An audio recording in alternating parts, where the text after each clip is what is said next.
very glad to be able to talk to you all this Houston.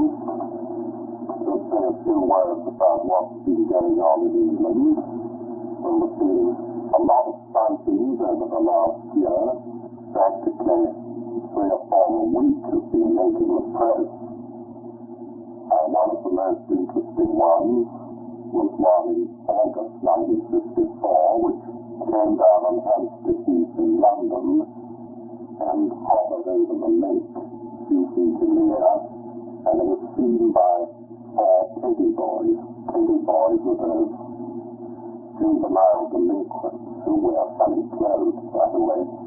They were apparently stealing fish from the lake at about 3 in the morning when this thing came right up to them and really scared them. I interviewed them quite some length, and I'm convinced that they were telling the truth because really they were too unintelligent to have invented the story. We also had a landing on a royal estate down in the southern part of England, and the saucer, which sounded in detail exactly like the Minka saucer mentioned in flying saucers that landed, that one that came down in Germany with a pallet on top.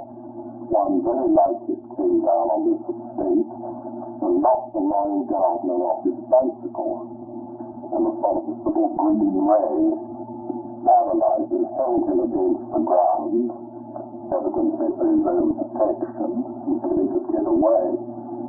And the parrot on top attracted, there was a man standing there. The man looked at the gardener, and then the parrot went up again, and off the thing went. Well, I didn't get that story first hand. It hasn't been published, and at this stage we can't reveal who and when and where. But I'm hoping one day those responsible are out of those concerned. As the astronomers waking up a bit in England, was a very fine sighting made by Harold Hill, who is a member of the British Astronomical Association for 20 years. He watched what he thinks was a mothership and 20 or 30 scout ships going in and out of it last July 1954, rather. Hill watched it, I believe, for 25 minutes through his 12-inch telescope, and all the details of it are now with the Wigan Flying Saucer Club. He made a very long report, about 4 pages, and he also made a tape. The report is more concise than the tape. He sent, of course, an immediate report to the British Astronomical Association, who didn't even acknowledge it. They were so horrified and disgusted. We had a time report from a W. Oliver in Southampton, May 1954. Using his 3-inch telescope, he saw 18 dome scout ships crossing the moon. He counted 5 lighted windows in each one, and he watched them for about 17 minutes, caught them in great detail using a 400-power eyepiece. Details of both those sightings appear in the Royal Science Review of February 1955, and also in the 3rd issue, the 3rd or the 2nd issue, I think it's the 2nd or 3rd issue of the Flying Saucer Review, published by Flying Saucer Services Limited, 1 Doughty Street, London, WC1. The Flying Saucer Review, 1 Doughty Street, London, WC1.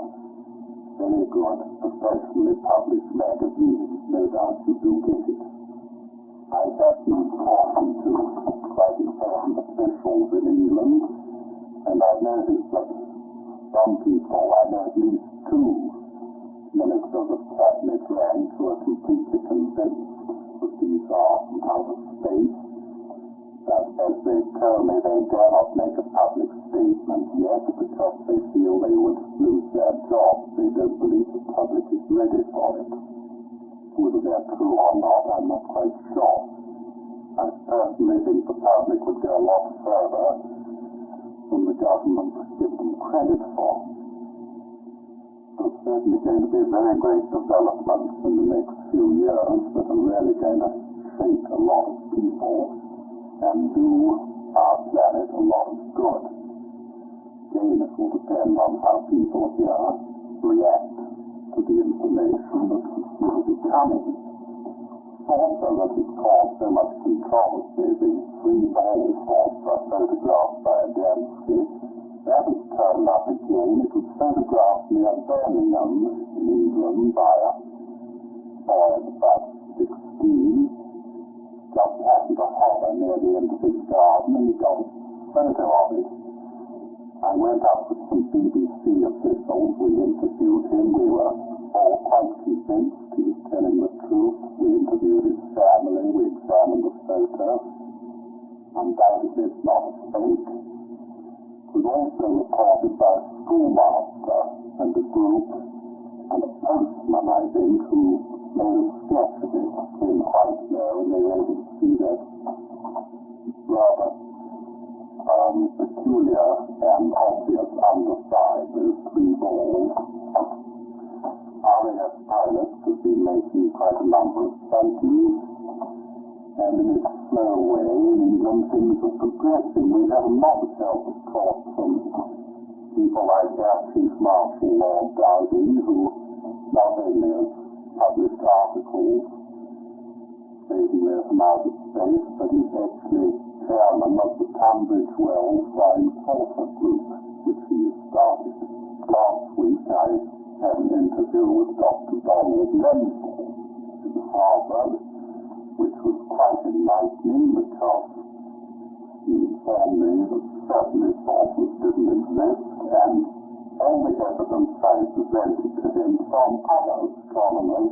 Astronomers, mind you, probably use a telescope much more than he does, because most of these people don't look to a telescope anymore.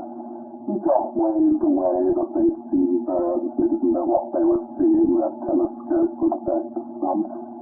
So I realized, to my own satisfaction, that he had a completely closed mind, there was no good even trying to argue. Anyway, those people will fall by the wayside, and they have done, because this closed scientific mind is not scientific. A scientist has to take all the facts.